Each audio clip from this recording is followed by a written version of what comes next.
the Terminator at the end of the hook goes through this glass building, which would be very dramatic. It's been a big challenge. We have as many people as possible prefabbing pieces off-site and then going in with cranes and setting them in, and also stopping work because second unit was working on the street. I will remember the hours and the days and the weeks that I spent hanging on a hook of a huge monster crane and get dragged behind this crane and get smashed into things with this crane.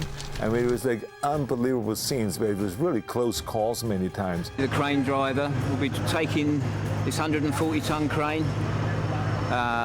reaching the arm out to one side and taking it through this entire building. The building they've got here has taken them 2 weeks to build, and it's designed that the arm goes through the building, and as I'm going through it, the whole thing's collapsing. It's a fairly big structure, so we've had to use explosives. We'll have the charges going off in the columns as the crane passes through each one. Nothing stops that crane, and there's no people, so we're just going for it. There's a huge amount of potential for things to go wrong.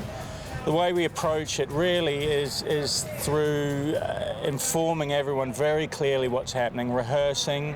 We have put a huge amount of effort into our safety meetings.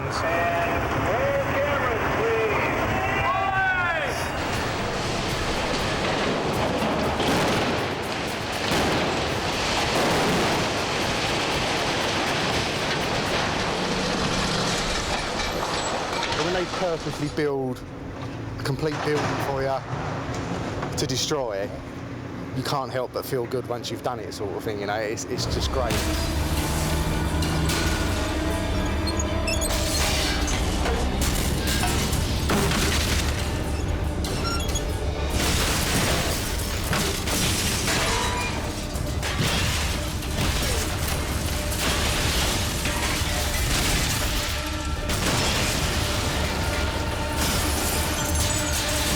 There were certain sequences in the movie that were unsafe for any actor to do.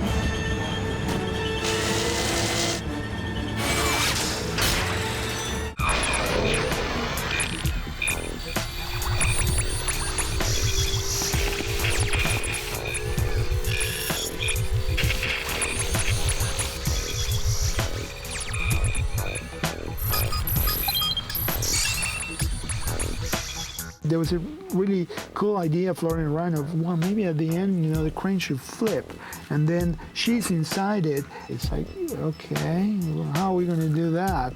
Well, you know, we just flip the crane. Wait a minute, this crane is huge and it costs a lot of money. There was kind of a lot of back and forth with the client about this sequence. Originally, they had thought, since they had purchased the full-size Champion crane in the first place, they figured that they could just use the real crane and maybe flip that. But they quickly came to realize that flipping a full-size crane in the streets of Los Angeles was a liability hazard they really didn't want to deal with. Basically, you know, they all looked at me and I said, well, I guess we can do it digitally. I mean, we can, you know, we can model the crane. We have plenty of pictures. So we modeled it in the computer and painted it and animated it so that everything would bounce and the wheels would hit, you know, in a way that you believe. And when we flipped it over, it had to break apart and crash.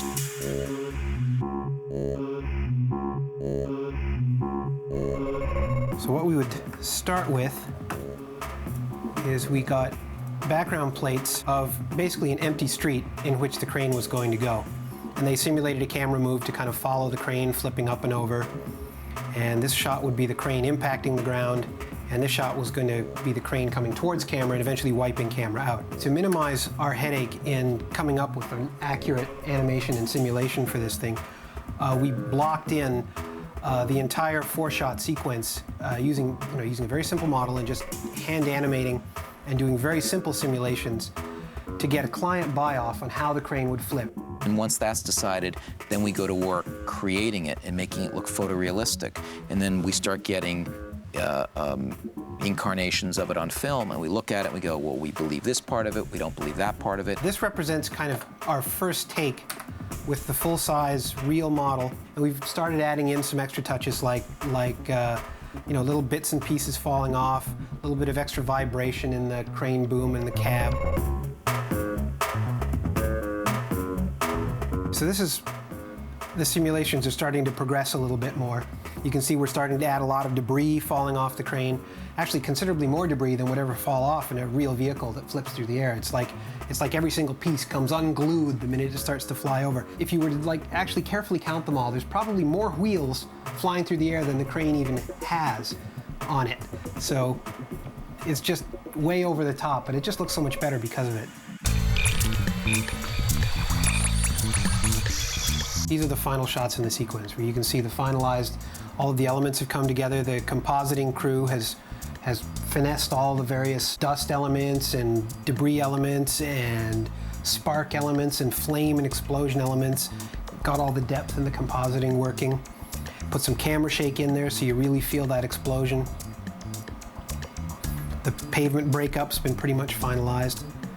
And both we and the client were very, very happy with the shots when they were done. The great art in visual effects nowadays is making the audience forget that it's a visual effect. They just think that they're seeing something that's really happening. They're not aware that there were 500 technicians that went to the creation of one, what might apparently be a rather simple shot that you're looking at. The director for these 4 shots is he really wanted it to be as realistic, I mean, within kind of artistic reason, but he really wanted it to be real. He didn't want it to give itself away as a CG crane, and that made our job that much more interesting, but also that much more difficult. We showed it to our PR department, and she didn't know it was a CG crane, and she said, "Oh, that's just a CG Arnold on top of the truck." It's something that is challenging and it's out there, and it's really difficult to do, and nobody else has done it or that I have seen. I'm sure they've done lots of other things, but no cranes.